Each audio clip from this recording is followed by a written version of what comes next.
Alam mo yung pakiramdam na gusto mong pansinin ka ng isang babae, pero parang lagi kang invisible sa paningin niya? Parang kahit anong effort mo, like mag-post ka ng bagong haircut, mag-comment ka sa stories niya, or mag-react ka sa bawat selfie, parang wala lang. Walang scene, walang reply, walang kahit anong sign ng interest. Tapos makikita mo siya nagre-react sa meme ng ibang lalaki. Ang sakit, di ba? Parang ikaw yung tahimik na sumisigaw ng pansinin mo naman ako. Pero ang mundo niya umiikot sa iba. Pero teka lang, paano kung sabihin ko sa'yo na hindi mo kailangang habulin ang atensyon niya? Kasi kaya mong gawin siyang kusa kang pansinin. Hindi dahil nagyabang ka, hindi dahil nagpa-impress ka, kundi dahil nag-iba ang aura mo. Karamihan ng lalaki nagkakamali sa unang hakbang. Kapag gusto nila ang isang babae, ang instinct, habol agad. Lahat ng move nila umiikot sa ideya na, paano ko siya mapapansin? Kaya anong ginagawa nila? Magme-message araw-araw kahit walang reply. Magpaparamdam kahit obvious na hindi interested si girl. Magpapaka-funny sa comment section. Magpapakitang gilas sa stories. Magpo-post ng quotes para sana mapansin. Pero ang totoo sa mata ng babae, desperado vibes yan. Hindi masama ang mag-effort. Pero kapag napapansin niyang lahat ng galaw mo ay para lang makuha ang pansin niya, nawawala yung misteryo. At tandaan mo to kapatid. Ang babae ay naakit sa misteryo, hindi sa sobrang presensya. Para yang pelikula. Kapag alam mo na agad ang ending, nawawala ang thrill. Ganon din sa attraction. Kung masyado kang predictable, wala ng excitement. Ang masakit pa, minsan akala mo okay lang kasi at least nagpupursige ako. Pero habang mas pinipilit mong makuha ang atensyon niya, mas lalo siyang lumalayo. Naalala mo yung kung gusto mo ng atensyon, huwag kang humabol. Gumawa ka ng dahilan para ikaw ang lapitan. Yan ang hindi naiintindihan ng karamihan ng lalaki. Kasi ganito yan. Sa modern dating world, attention is currency. Lahat gusto nito. Likes, comments, hearts, validation. Pero kakaiba yung taong hindi naghahangad. Kasi ibig sabihin, busog siya sa sarili niyang halaga. Yung lalaki na hindi nagmamadaling mag-reply kasi may ginagawa pa siya. Yung hindi agad nagpo-post ng pa-cute selfie para mapansin kasi busy siya sa goals niya. Yung hindi nag-aabang ng scene kasi sanay siya na siya mismo ang priority ng sarili niyang mundo. Yan ang mga lalaking pinapansin ng kusa.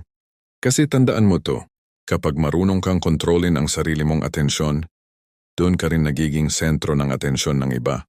So paano mo nga ba makukuha ang atensyon niya nang hindi humahabol? Ito ang unang sikreto. 1. Maging scarcity sa mundo ng sobrang availability. Kung dati lagi kang available, oras mo, chat mo, energy mo, titigil mo muna yan. Hindi mo kailangang maging cold, pero kailangan mong iparamdam na hindi mura ang access sa'yo. Halimbawa, kung dati lagi kang unang nagme-message, this time hintayin mong siya ang magsimula. Kung dati, nagre-react ka sa bawat post, this time piliin mo lang yung talagang relevant o may sense. At kung dati pinipilit mong makasabay sa schedule niya, ngayon unahin mo muna yung sayo. Bakit? Kasi sa psychology, kung ano ang bihira, yun ang nagiging valuable. Gaya ng ginto, hindi mo nakikita araw-araw kaya hinahangaan. Gaya rin ng lalaki na marunong pumili kung saan niya nilalagay ang oras niya. Yan ang lalaking napapaisip ang babae. Ano kayang meron sa kanya? 2. Project Calm Confidence. Hindi mo kailangang maging sobrang gwapo, matangkad o mayaman. Pero yung aura mo dapat nagsasabing, kaya kong mabuhay kahit wala kang pansin. Ang babae naturally curious. Kapag naramdaman niyang hindi ka nakadepende sa kanya emotionally, ang utak niya magtatanong, bakit siya iba? Example, habang yung iba nagmamadali mag-chat ng good morning, ikaw chill lang, may sariling routine. Workout ka muna, trabaho, focus, tapos kung may oras ka, saka mo siya i-message. Yan ang tinatawag na nonchalant charm, relaxed pero may dating. Hindi mo kailangang magpaka-mysterious ng OA, pero wag mo ring isuko agad lahat ng attention mo. 3. Control the frame. Ang tunay na diskarte ay hindi tungkol sa pagkuha ng pansin, kundi pagkakaroon ng control sa frame ng interaction. Ibig sabihin, hindi mo siya hinahabol, kundi binibigyan mo siya ng espasyo para habulin ka pabalik. Kapag siya ang unang nagtanong, bakit hindi ka na masyado nag-a-update? Smile ka lang sabay sabing, busy lang sa mga bagay na mas mahalaga ngayon. Pero nice na naalala mo. Boom! Simple, confident, walang yabang. Pero sa isip niya may curiosity na, ano kaya ang pinagkakaabalahan niya? 4. Ipakita ang growth, hindi pagpapansin. Isa sa pinakamabisang paraan para mapansin ka ng babae ay hindi sa chat, kundi sa level up mo bilang tao. Gusto mong mapansin ka? Mag-improve ka? Huwag puro post ng quotes, mag-post ng resulta. Huwag puro pa cute selfie. Ipakita mong may ginagawa kang may purpose. Huwag puro miss you. Ipakita mong busy ka sa sariling mission mo. Kasi tandaan mo, ang lalaki na lumalago mahirap hindi pansinin. Kapag nakita ng babae na habang siya busy sa drama, ikaw busy sa pag-grow, nagiging magnetic ang presensya mo. Hindi dahil gusto niyang makisabay, kundi dahil gusto niyang malaman kung anong meron sa'yo. Halimbawa, may babae kang gusto sa tropahan niyo. Lagi siyang active sa GC, pero bihira kang pinapansin. Ang gagawin mo? Simple lang, shift the energy. Huwag ka na laging nagre-react sa jokes niya. Huwag ka na masyadong nagpapakita ng interest. Instead, engage sa ibang topic. Career, goals, travels, mga bagay na may lalim. Pag nakita niyang iba na focus mo, doon niya mararamdaman na teka lang, parang nagbago tong si kuya ah. At yung curiosity na yun mismo ang attention na dati mong pinipilit. Ngayon kusa niyang ibinibigay. Kapatid, tandaan mo to. Ang atensyon ay hindi hiningi kundi hinahatak ng presence mo. Ang tunay na diskarte para makuha mo ang pansin niya, hindi sa pagiging maingay kundi sa pagiging may dating kahit tahimik. Hindi mo kailangang ipakitang perfect ka. Kailangan mo lang ipakitang may direksyon ka. At sa panahong halos lahat ng lalaki ay naghahabol ng pansin, yung lalaking marunong humawak ng sarili niyang energy. Yung hindi takot na hindi mapansin, yung nagiging highlight kahit walang spotlight. Alam mo bang minsan, mas naa-attract ang babae sa mga lalaking hindi masyadong nagpapakita ng interest, kumpara sa mga lalaking laging nagpaparamdam? Weird, di ba? Pero ito ang sikreto. Ang utak ng babae ay na-activate hindi sa presensya mo, kundi sa tanong na iniwan mo. Kung gusto mong pansinin ka niya, hindi mo kailangan sumigaw. Kailangan mo lang magpahiwatig ng tama. Ang tunay na diskarte ay hindi puro effort, kundi yung marunong gumawa ng curiosity gap. Yung tipong pag naaalala ka niya, may tanong siyang hindi niya maalis sa isip niya. Ano kayang meron sa kanya? Bakit parang ang saya niya kahit hindi ako kasama? Bakit parang hindi na siya katulad ng dati? At pag umabot siya sa ganung punto, ibig sabihin, nakuha mo na ang atensyon niya nang hindi mo kailangang habulin. Ang problema kasi sa karamihan ng lalaki ngayon, akala nila kailangan nilang ipakita lahat agad. Pag may gusto silang babae, boom, lahat ng impormasyon binubuhos. Favorite color mo ba to? Gusto mo rin ng sushi? Ako din. Gusto mo ng travel? Tara.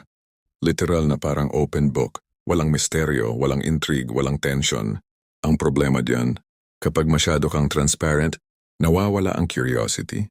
At sa attraction, curiosity becomes oxygen. Kapag nawala yon, mamamatay ang apoy. Yung babae nasanay na sa mga lalaking predictable. Alam na niya kung kailan ka mag-chat. Alam na niya kung anong sasabihin mo. Alam na niya kung gaano ka invested. Wala nang thrill. Wala nang what's next. Kaya nawawala ang spark. Kahit bago pa lang kayo nagkakilala. Ito ang masakit.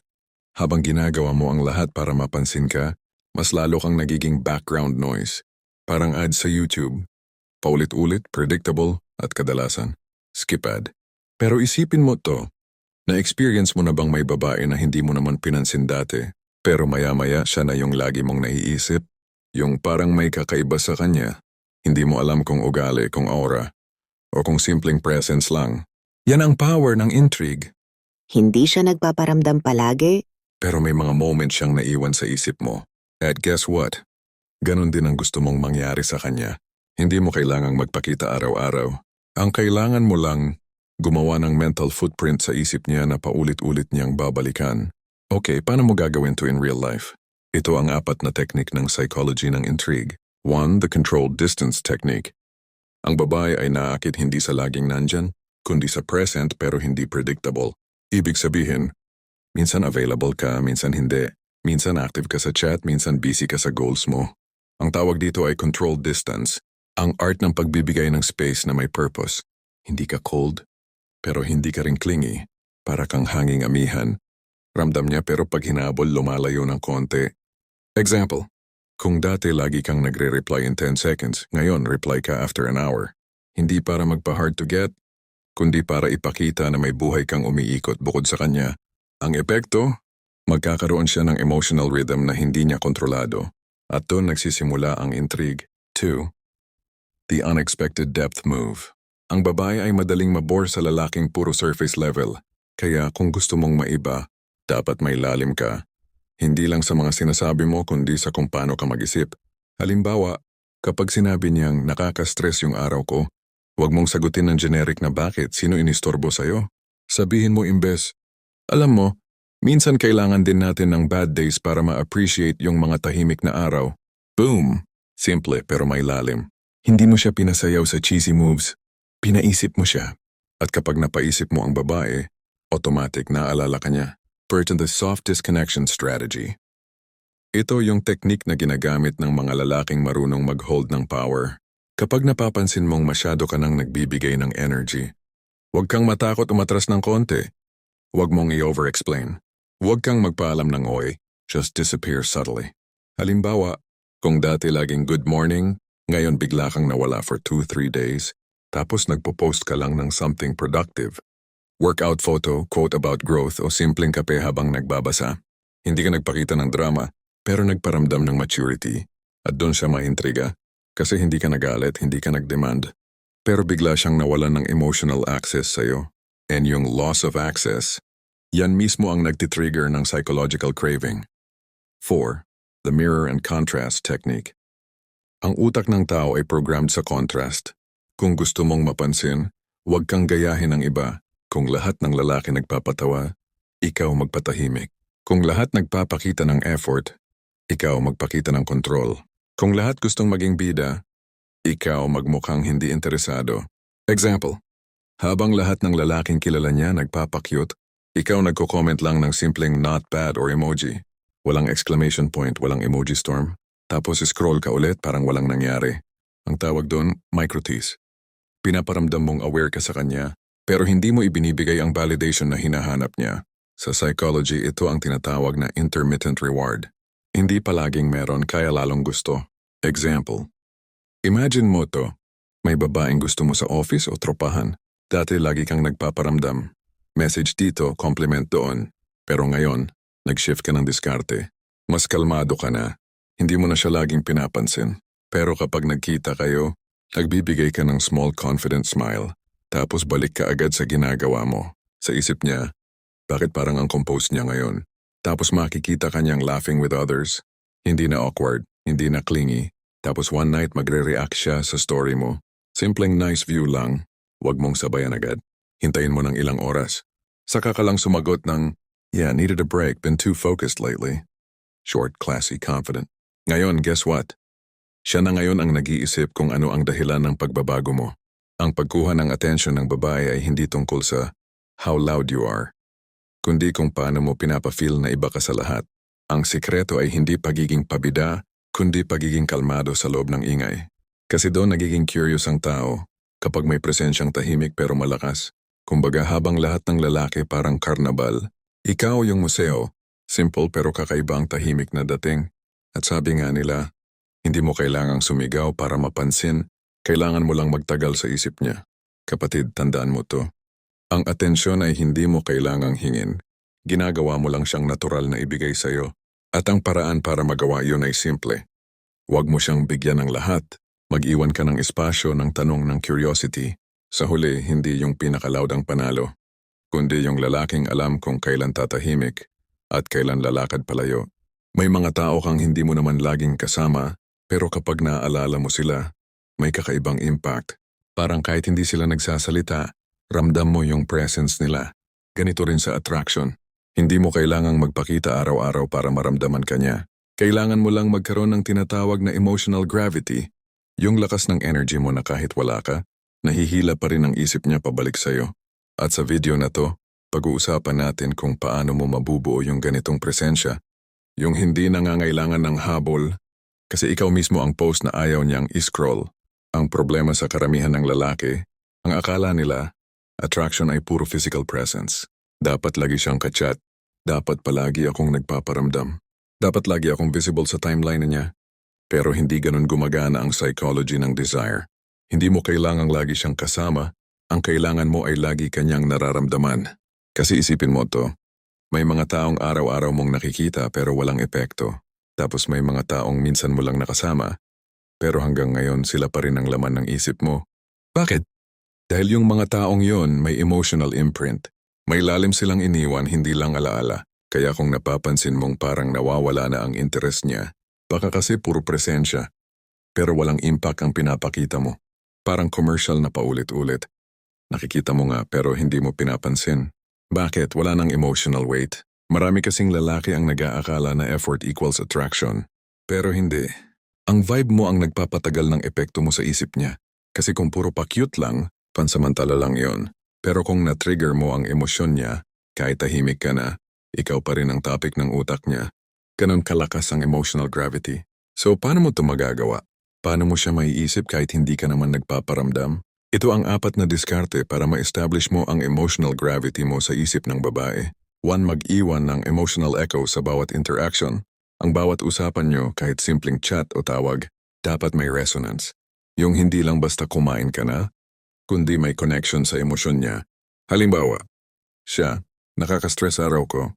Ikaw, ang hirap no? Pero minsan yung mga ganitong araw sila rin yung dahilan kung bakit mas tumitibay tayo. Boom! Hindi mo siya pinacomfort sa generic na paraan, pinafeel mo sa kanya na naiintindihan mo siya sa depth. At kapag nakaramdam siya ng ganitong klase ng connection, na rare sa panahon ng fast replies at emojis, may iwan sa isip niya yung moment. At kapag naaalala niya, ikaw ang mararamdaman niya. Tapos, ipakita ang depth sa katahimikan. Hindi lahat ng tahimik ay boring. Minsan, yung pinakatahimik sila yung may pinakamatinding dating. Ang babae ay naakit sa lalaking may emotional composure. Ibig sabihin, kahit may drama, hindi ka nagre-react agad, hindi ka nag-aaway, hindi ka nagpo-post ng cryptic quotes. Kalma lang, parang dagat. Minsan maalon pero alam mong may lalim. Kapag ganito ang energy mo, nararamdaman niya yung security at mystery sa'yo. At dun siya na-addict kasi hindi ka gaya ng iba. Hindi mo kailangang magpaliwanag palagi.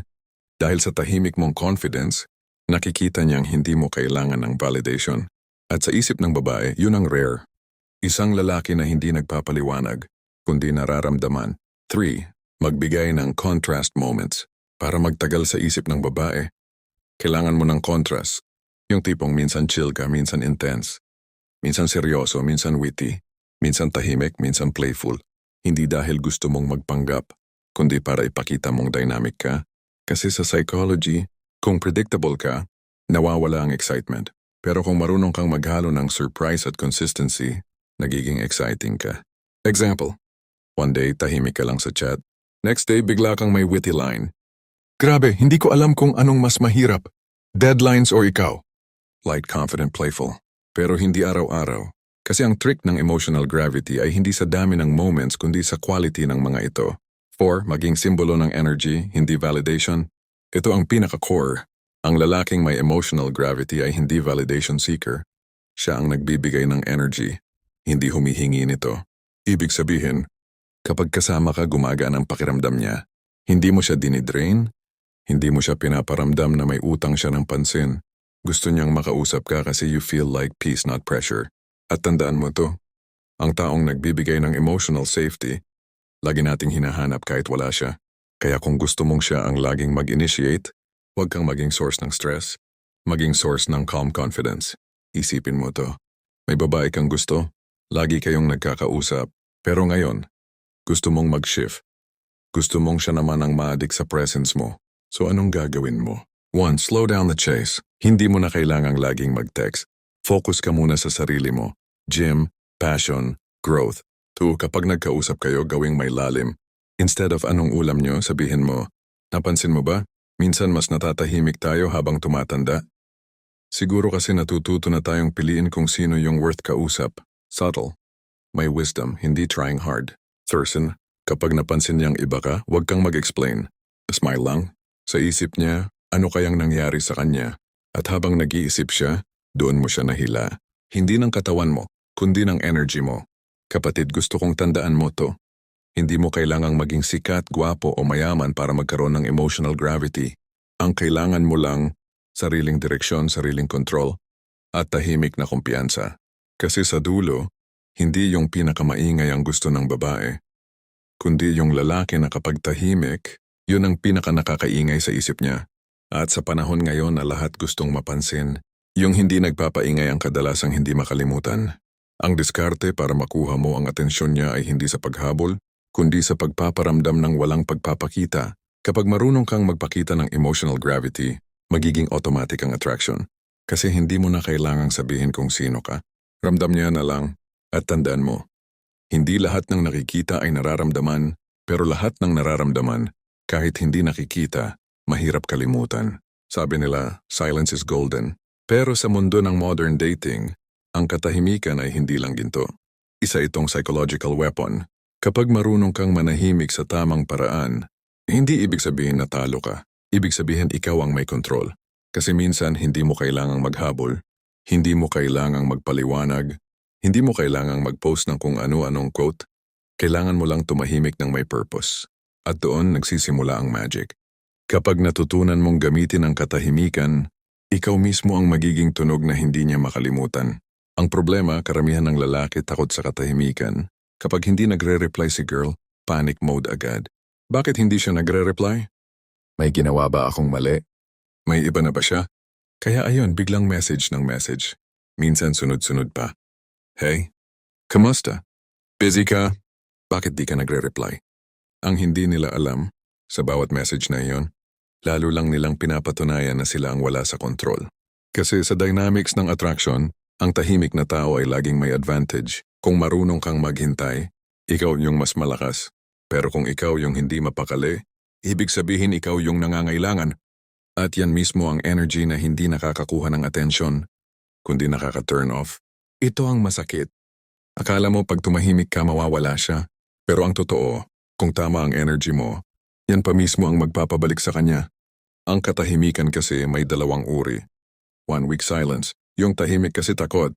2 power silence. Yung tahimik kasi kalmado, confident at may direction. Yung una napapansin mo agad. Tahimik pero may halong takot at pag-aalala. Yung pangalawa ibang klase. Tahimik pero ramdam mong may choice ka. At yan ang gusto ng babae. Yung presensya ng isang lalaking hindi reactive, hindi needy, pero marunong mag-withdraw ng energy niya para protektahan ang sarili niyang peace. Kasi isipin mo to, kapag ikaw tahimik, nagkakaroon siya ng space to feel your absence. At dun niya marirealize kung gaano ka pala ka-importante. Kasi habang hinahabol mo siya, busy siya sa paglayo. Pero habang tahimik ka, dun siya nagsisimulang magtanong. Ito na ang sekreto. Kung gusto mong gamitin ang katahimikan para siya mismo ang maghabol, ito ang 4 silent power moves na kailangan mong matutunan. 1. The disappearing frame move. Kapag ramdam mong nawawala na ang reciprocity, hindi ka na pinapansin, hindi ka na nire-replyan, do not chase. Instead, disappear with grace. Hindi mo kailangang magpaalam. Hindi mo kailangang magdrama. Walang goodbye, walang I guess ayaw mo na. Tahimik ka lang. At habang nawawala ka, nakikita niyang nagpo-post ka ng mga bagay na may direksyon. Gym, business, hobbies, growth. Hindi mo sinasabing, look at me. Pero sa isip niya, teka lang, bakit bigla siyang naging focus ulit? At pag dumating yung moment na siya ang unang mag-message, huwag mong sabayan ng galit. Sabihin mo lang calmly, busy lang lately, medyo focused sa mga plano. Simple, mature. At dahil hindi ka nag-react emotionally, mas lalo kang nagiging emotionally attractive. Do the pause and redirect technique. Minsan may mga babae na sinusubukan kang i-test. Biglang cold, biglang dry sa chat. O minsan parang nagiging distant. Sa halip na mag-panic, pause. Huwag kang agad magtatanong kung may problema ba. Ang gawin mo, redirect your energy sa sarili mong mundo. Go gym, gawa ng bagong project, spend time sa tropa, post something inspiring. Hindi pa selos kundi self-progress. Kapag nakita niyang habang siya distant, ikaw calm at steady. May isip niya, bakit parang hindi siya apektado? At doon siya ang magsisimulang ma-curious, hanggang sa siya ang unang magparamdam. 3. The controlled reply rule. Hindi lahat ng message ay kailangan mong sagutin agad. Hindi lahat ng tanong ay kailangan mong i-explain ng buo. Kapag siya nag-message, huwag mo siyang i-bombard ng excitement. Ibigay mo lang sapat para mapanatili ang rhythm ng mystery. Example, siya, bakit di ka na masyado nag-a-update? Ikaw, may mga bagay lang na mas gusto kong gawin offline ngayon. Tapos period, walang emoji, walang haha, walang justification. And guess what? The less you explain, the more she thinks. Kasi sa psychology, uncertainty creates obsession. Kapag may tanong siyang hindi nasasagot, doon siya nagkakaroon ng urge na hanapin ka. 4. The emotional void strategy. Ito ang pinaka-advanced. Kapag alam mong dati sanay siya sa presensya mo, sa messages mo, compliments mo, attention mo, tapos bigla kang tumahimik, mabubuo yung tinatawag na emotional void. At ang utak ng babae naturally allergic sa ganong silence. Hindi siya sanay na walang validation. Hindi siya sanay na hindi mo siya kinakamusta. And yung emptiness na yon, magiging trigger para siya ang unang mag-reach out. Kasi sa dulo, ang taong may emotional gravity plus strategic silence or magnet ng atensyon. Isipin mo to, may babae kang kausap dati, tapos bigla siyang lumamig. Instead na magtanong ng may nagawa ba akong mali, tahimik ka lang. Nag-focus ka sa sarili mo. After 3 days, nag-message siya. Busy ka ba lately? Ngumiti ka lang. Hindi mo kailangang magpaka-excited. Sagutin mo lang ng kalmado. Medyo. Trying to stay focused lang sa mga goals. Boom. Simple, confident, mature. Hindi defensive, hindi needy. Ngayon siya na yung nagtatanong. Siya na yung naghahanap ng energy mo. At kapag naabot mo yung point na siya na ang nag-e-effort para ma-feel ka ulit, ibig sabihin, ikaw na ang may control sa emotional dynamic. Kapatid, tandaan mo ito. Ang katahimikan ay hindi kahinaan. Ito ang pinakamatinding diskarte ng taong marunong magkontrol ng sarili. Kasi habang lahat ng tao nagmamadaling magpaliwanag, ikaw tahimik lang. Habang lahat gustong mapansin, ikaw kalmado pero napapansin. Sa panahon ng ingay, ang katahimikan mo ay nagiging kakaiba. At yung kakaiba, yun ang laging gustong balikan. Hindi mo kailangang sumigaw para marinig. Minsan, yung pinakatahimik siya yung pinakamaingay sa puso. Ang tunay na diskarte para makuha mo ang atensyon ng babae, hindi sa pagiging maingay, hindi sa pagiging consistent na nagpaparamdam, kundi sa pagiging consistent sa sarili mong direksyon. Kasi kapag may peace ka sa sarili mo, lahat ng tao, mapababae man o hindi, ma-attract sa energy mo. At sa dulo, ang pinaka nakakabaliw na lalaki ay yung marunong manahimik pero kahit tahimik hindi mo siya makalimutan. Kung nagustuhan mo ang video na ito, comment mo sa baba, Silence Unlocked, at ishare mo to sa tropa mong laging scene zone para matutunan din nila na minsan ang pinakamalakas na move ay yung wala kang sinasabi. Salamat sa panonood.